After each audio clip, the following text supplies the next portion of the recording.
Kapan kita terpikir untuk memulai? Sudah lama. Hidroponik ini saya mulai sudah akhir 2018. Makan prosesnya otodidak, tidak belajar kemana-mana. Akhirnya ya kegagalan lebih banyak lah daripada suksesnya. Hingga pada pertengahan 2019 ya saya coba belajar pertama ke Makassar. Pulang akhirnya ya bisa kita melakukan kecil-kecil. Apa pertama kita tanam dulu? Selada atau apa?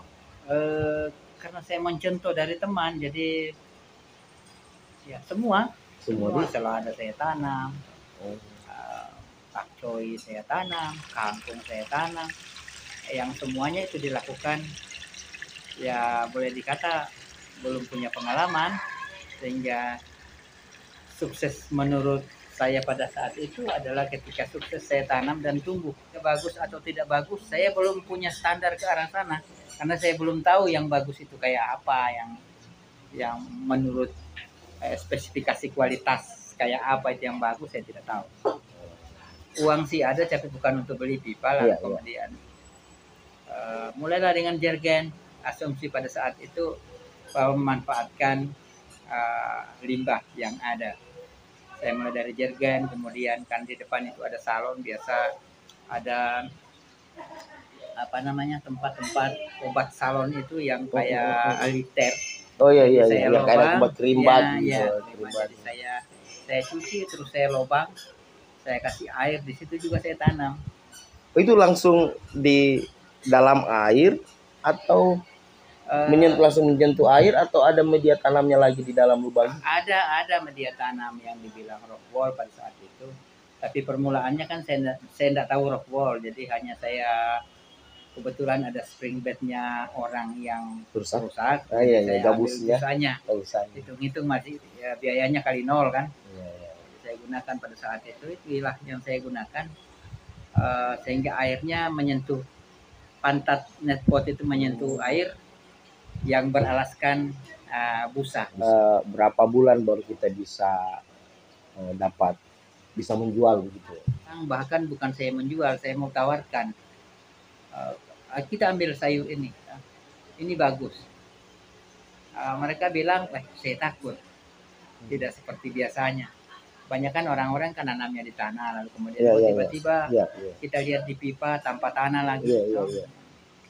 Jadi suatu saat lama baru ada yang, sebenarnya yang beli pertama itu bukan bermaksud membeli sebenarnya. Sebenarnya saya mau menjual, cuma tidak ada yang mau beli. Lalu kemudian yang membeli pertama itu sebenarnya bukan untuk, dia tidak punya niat untuk membeli, tetapi karena ada sesuatu dia beli kepada saya dan saya tidak punya uang kembalian.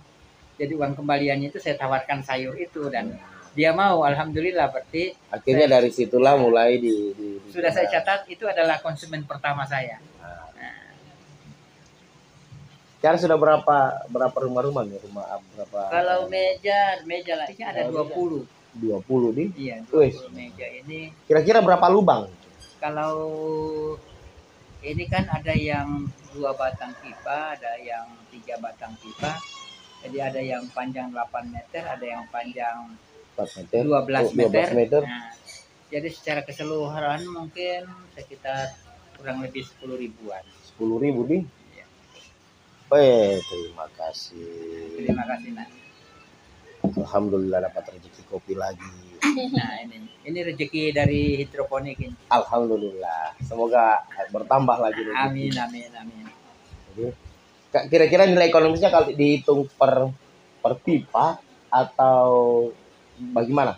Apakah semua bersamaan panennya atau Cara menghitungnya sih berdasarkan harga pokok produksi. Harga pokok produksi itu dihitung berdasarkan eh, variabel-variabel utamanya, kayak misalnya pipa usianya berapa, harganya berapa. Jadi kita kali 1 tahun itu berapa kali panen. Jadi kita potong semuanya, potong semua biaya, dihitung harga pokok produksinya itu sekitar 1000-an lebih. Jadi 1000-an lebih, 1700 sampai 1800 per pohon. per pohon. Per pohon. Jadi itu diakumulasi secara keseluruhan berdasarkan panjang pipa 12 dan 8. Jadi kalau 10.000 lubang Itu harga kali Rp250 begitu. ya. Keuntungan bersihnya. Kalau keuntungannya kurang lebih, kalau kita bisa menjual harga pokok produksinya katakanlah 1.800. Kalau kita bisa menjual 2.500, berarti kita punya untung Rp700 per pohon. 700 10.000 kali 700 rupiah. Ya, kali 10.000. Lumayan, Nah, ya 7 juta lah. Oh, 7 juta. 7 juta. Nah, itu sebenarnya dalam proses produksi itu kalau di saya 7 juta dalam satu kali siklus penanaman. andai kata kita panen satu kaligus. Iya, satu kaligus ya. gitu. Tetapi tidak mungkin satu kaligus kita panen. Oh, begitu. Nah, kalau 10.000 satu kaligus kita panen, berarti 1 bulan kita tidak panen. Artinya kan kita habiskan habis 10.000. Iya. Berarti Kita harus antara bulan bersihkan ini lagi. dengan bulan berikutnya kan kita baru Pembersihan. memulai ya, Iya, baru pembersihan. pembersihan. Nah, jadi ini konsepnya tidak seperti itu. Jadi Harus 10.000 lubang tanam itu katakanlah kita bagi 4, misalnya 4 minggu. Berarti setiap minggu itu berarti harus ada yang siap panen minimal 2.500. Iya. Nah, Jadi bersambung ya, gitu, bersambung. Nah, kan apalah artinya 10.000 panen kemudian bulan depan juga berhenti. Iya. Dan rata-rata kalau 10.000 lubang tanam tidak mungkin satu kali panen. 2-3 kali nih. Tetapi dalam proses produksi itu kan ada gagalnya juga, tidak bisa dinafikan. Ya, 10-20% itu pasti ada gagalnya. Gagalnya itu terjadi persoalan genetika salah tumbuh. Ya. Kemudian persoalan pertumbuhan tidak merata, lalu kemudian ada juga serangan ulat yang kita tidak. Oh, terkadang ada ulat juga yang menyerang. Nah, tapi kan kita tidak bisa memberi racun. Karena paling tidak lebih pada kita anti racun. Iya. Kan kalau saya lihat tadi daunnya itu lebih segar daripada yang tumbuh di tanah sih. Jadi bintik-bintik di sayur di daunnya itu cenderung daunnya lebih mengkilat, lebih bersih gitu. Kalau yang ditanam di lahan itu kadang-kala orang kan sistem ambus, jadi tumbuhnya juga selalu berdempetan. Kalau ini kan jarak tanamnya sudah terukur, mulai dari jarak kiri kanan ke belakang sudah terukur antara 20-20 atau 21-18 kan gitu. Jadi selama ini yang setelah ini yang di belakang kira-kira sudah berapa nilai yang sudah kita panen? Siapa tahu bisa membantu orang untuk bisa motivasi untuk sebenarnya bisa dijadikan mata pencarian atau mungkin hobi, tapi hobi yang bisa menghasilkan peluang usaha. Sebenarnya ini sebagai hidroponik ini sama dengan berusaha tani secara umum, ya, secara keseluruhan. Bahwa ketika cara berpikir kita harus mengumpul sejumlah uang, nah itu kita mudah patah semangat, stres, tidak bisa capai target-target yang kita sudah catat. Maka itu sebenarnya berhidroponik ini kan saya bilang sama dengan bertani yang lain. Ketika ada kegagalan, itulah sebenarnya ritme dari kesuksesan. Jadi ketika ada gagal, nah itu memang variasi dari sukses. Yang jelas bahwa tidak mungkin gagal lebih banyak daripada sukses. Iya. Kalau misalnya gagalnya itu lebih banyak, tidak mungkin kita masih mau menanam sampai sekarang. Kalau misalnya gagalnya 1 kali, kemudian suksesnya 4 kali, ya ngapain kita harus berteriak, jalan saja. Toh juga gagal biasanya tidak 100% gagal.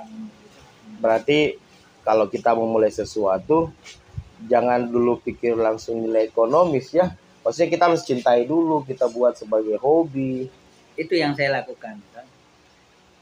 Di beberapa kawan memang ada cerita bahwa oh ini keuntungannya segini, sehingga orang-orang langsung berpikir oh ternyata menguntungkan, mari kita rame-rame lakukan. Bahkan ada yang sampai pinjam uang, bahkan yang sekarang juga sudah gulung tikar karena tidak mencapai target tidak yang dia mencapai inginkan. target. Gitu. Apa yang dia pikirkan awalnya tidak seperti itu Tidak akhirnya. kemauan itu lebih besar. Tidak langsung mengharapkan bahwa kita akan panen sekian banyak. Iya, gitu. tidak boleh cara pandang kita begitu kita melangkah bahwa keuntungan harus sekian. Yang harus kita pikirkan pertama bahwa saya bisa melakukannya dan bisa tumbuh. Toh ini adalah tanaman-tanaman yang konsumtif, bukan tanaman semua orang memerlukan ini. Ya, ini kan kebutuhan hari-hari, orang butuh sayur, butuh makan. Tidak ada yang perlu kita takutkan. Kalau kita beli minyak itu tidak habis kita pakai menggoreng pagi ini, kita masih bisa simpan sore. Tetapi kalau kita menyayur hari ini, kita simpan sampai sore, itu sudah tidak enak rasanya. Iya, benar. Harus menyayur yang baru lagi. Iya, harus. Maka bagaimana caranya menyayur yang baru kalau kita tidak punya berarti harus beli. Iya. Di mana tempatnya beli ya salah satunya ke hidroponik. Iya. Kalau seperti begini, kalau misalnya kita mau pakai di rumah kan kita tinggal ngambil daun-daunnya aja gitu. Yang mau dipakai jadi. Jangan lupa bahwa dengan ini juga bisa kita sedekah. Iya. Karena hitung-hitungnya kan begini. Kalau kita memberi kawan yang datang atau kita memberi kepada teman yang datang, kita memberi kepada keluarga yang datang, kita memberi uang 10.000, itu kan kita, pandang enteng kamu. Ya. Katakanlah kita jual 2.500, kita kasih 4 pohon. Itu kita beri 4 pohon itu dengan kita beri uang 10.000, nilai puasnya lebih bagus. Iya. Dengan 4 pohon ketimbang 10.000. 10.000 itu nilai pandang entengnya yang nongol. Iya. Setiap yang datang saya kasih uang 10.000, ini uang 10.000. Jangan kamu kasih saya uang 10.000, saya masih punya lebih dari itu. 100 kali dari itu saya masih punya. Ya, kopinya di. Oke. Hari ini lagi ngobrol sama petani hidroponik yang ada di Kota Kendari. Nanti selanjutnya kita ngobrol lagi. Setelah ini kita minum kopi dulu. Assalamualaikum.